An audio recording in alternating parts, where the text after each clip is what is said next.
People argue that amidst the many mass shootings, that gun control is important to limiting violence. However, instead of limiting gun control by the rightful citizens, our government needs to instead implement plans to keep guns out of the hands of criminals and mentally individuals with violent tendencies.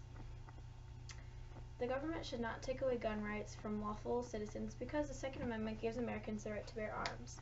In fact, according to the National Archives, the Second Amendment reads that a well-regulated militia being necessary to the security of a free state, the right of the people to keep and bear arms shall not be infringed. This means that the government should not be able to take away this right.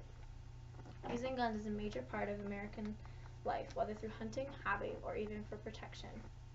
Taking that away would take away the rights of law-abiding citizens.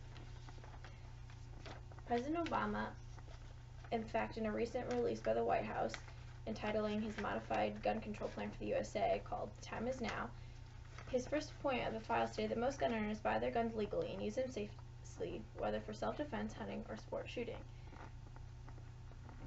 The Legal Information Institute of Cornell University also points out various cases in which the court interprets the Second Amendment in favor of protecting the right to bear arms. These two instances prove that law-abiding citizens are often using their guns for the right purposes. It's criminals and those with mental illnesses that are using them for violence. Thus, we cannot disarm all citizens. It would be wrong. However, the government must remove access to weapons from those who are more inclined to use them in violent manners, such as the criminal offenders and those with a history of mental illnesses with violent tendencies. In order to keep the guns in the hands of rightful citizens but out of hands of criminals, our governments must keep up some of the efforts already in place before adding other restrictions. Background checks are already in place for those applying for gun licensure, and that is an excellent strategy. Background checks must be continued to be enforced. Using background checks helps to keep criminals that are not legally allowed to have guns from swindling smart gun vendors into selling guns to illegal operators. Criminals are often repeat offenders, and keeping background checks helps to limit the number of places these offenders can gain access to weapons. Additional steps, however, aside from background checks, are needed to be implemented. Screenings that check for records of mental illnesses should be used. The stories that one hears on the news of public shootings are numerous, and it seems that too many times in the aftermath it is learned the shooter had a history of mental illness. In fact, according to a Gallup poll, 48% of Americans surveyed in 2013 found that the failure of the mental health system to identify individuals who are a threat to the others as a major factor in mass shootings. A solution that could help decrease this issue would be if confidential and secure check would be used to see if the gun license applicant had a history of mental illness with violent tendencies. These checks could help prevent persons that were documented to have these illnesses from having access to a serious weapon.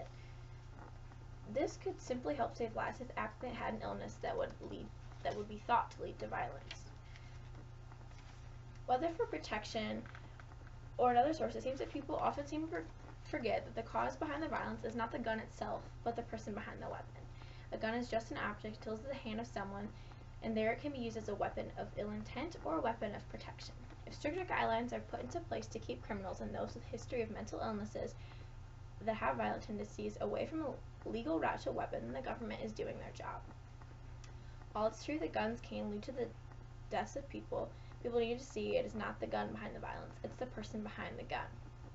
The right to bear arms is an American lifestyle, and the government should not infringe on the rights of law-abiding citizens. However, the government needs to keep the Second Amendment in place for citizens, but also needs to maintain some of the restrictions already, including background checks, and implement screenings to keep those with a history of mental illnesses away from guns. These few devices could help prevent even one of the fatal shootings that seem to be occurring more often and often in the United States.